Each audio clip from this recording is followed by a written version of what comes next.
America और Iran के बीच तनाव लगातार बढ़ रहा है। अमेरिकी राष्ट्रपति डोनाल्ड ट्रंप ईरान के सर्वोच्च नेता अयातुल्ला अली ख़ामेनेई पर लगातार दबाव बना रहे हैं, लेकिन ख़ामेनेई झुकने का नाम नहीं ले रहे। हालांकि ईरान में आर्थिक संकट को लेकर हुए हालिया प्रदर्शनों और उसके दमन की कोशिशों में हजारों लोगों की जान जा चुकी है और ईरानी सत्ता और आवाम दोनों तबाह हैं।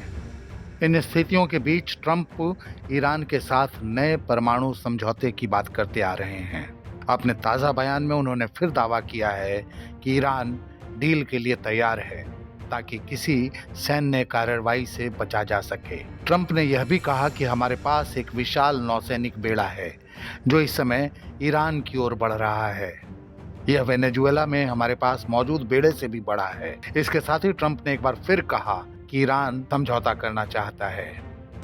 They were going to hang 837 people, and I told them, if you do it, you're going to pay a price like nobody's ever paid before. They pulled back. I appreciated that.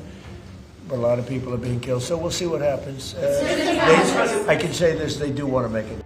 Trump ने कहा कि अगर यह समझौता नहीं हुआ तो आगे क्या करना है यह देखा जाएगा। लेकिन दुनिया की इस महाशक्ति के सामने ईरान झुकता हुआ नजर नहीं आ रहा। ईरान के विदेश मंत्री अब्बास अराक्ची का कहना है कि संयुक्त राज्य अमेरिका के साथ निष्पक्ष और न्याय संगत बातचीत फिर से शुरू करने के लिए ईरान तैयार है, लेकिन उन्होंने बहुत साफ शब्दों में कहा कि तेहरान के मिसाइल कार्यक्रम पर बातचीत नहीं की जा सकती, क्योंकि क्षेत्रीय शक्तियां दोनों दुश्मनों के बीच सैन्य संघर्ष को टालने के लिए प्रयासरत हैं।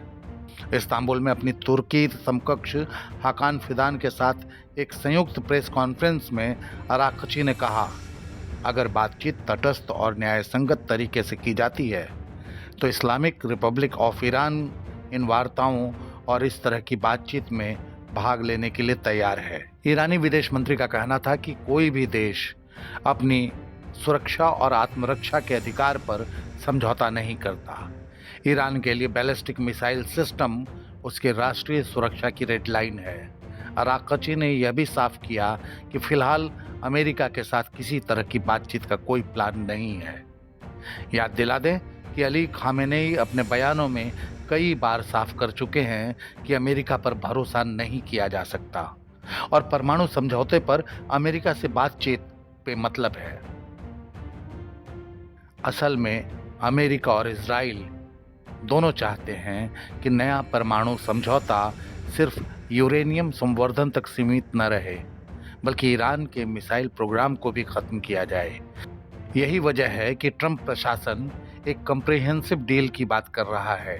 इस डील में परमाणु कार्यक्रम, मिसाइल क्षमता पर कंट्रोल और क्षेत्रीय सहयोगियों से ईरान के रिश्ते का मामला भी शामिल हो।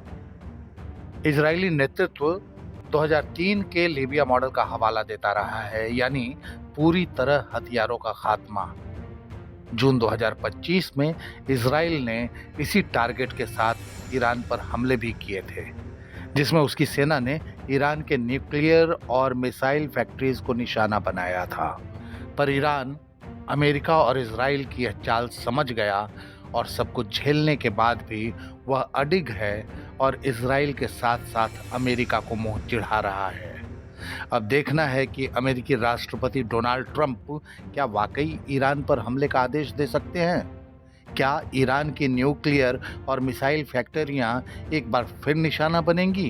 क्या शासकों की तनातनी का खामियाजा एक बार फिर से मासूम आवाम को उठाना पड़ेगा, या फिर कोई मध्यस्थ शांति का कोई रास्ता निकाल लेगा?